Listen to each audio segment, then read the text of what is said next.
if you have residency, e-residency in Estonia, you pay 20% corporate tax. But then what about in your home jurisdiction? No, right. So Estonia is always a funny one, right? It depends on your facts and circumstances, obviously.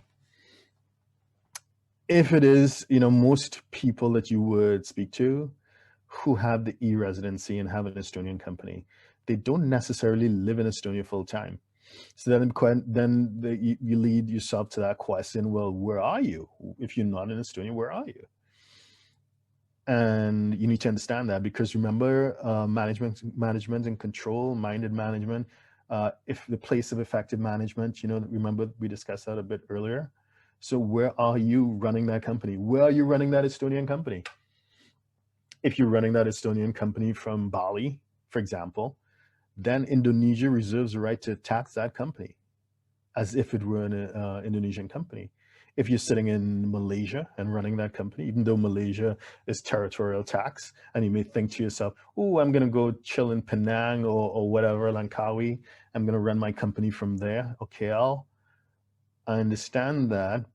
But if the Income Tax Act in Malaysia asks about management and control, and management and control of that Estonian company is in Malaysia. So Malaysia reserves the right to tax that company, even though the proceeds from that company never come into Malaysia, they reserve the right to tax it. Or you go to, I don't know, anywhere, most places, unless there's a particular exclusion carved out. Most places, they'll ask the question, where's that company run?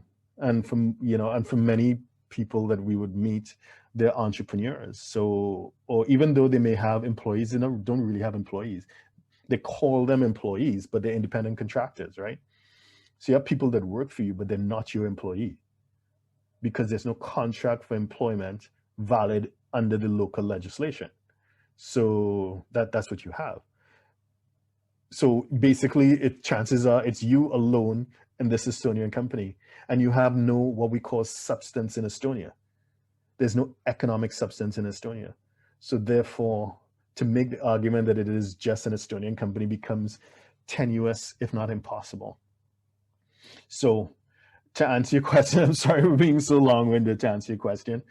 Yes, it would be, assuming, because Estonia allows you to carry forward unless you're going to take a distribution, you don't need to do the audit and you don't need to pay corporate tax, right? But assuming that you do want to take money out, you want to take a distribution, then it won't only be subject to taxes in Estonia. You need to think about corporate taxes wherever you have been running that company, assuming that it's not from Estonia. In addition to which, if you've been based somewhere, it's not just corporate tax, but personal tax as well. Because depends on how you took it out of the Estonian company, whether you took it out as a salary, whether you took it out as dividends or whatever, it may be taxed there as well. So you're looking at personal and corporate taxes wherever you are, in addition to taxes in Estonia.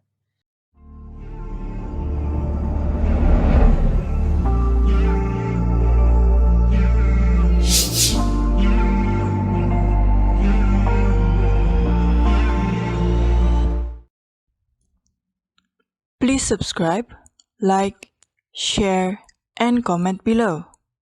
Our books and upcoming event are available at htj.tax. Email us at help@htj.tax to engage us, to advise on international tax or business matters.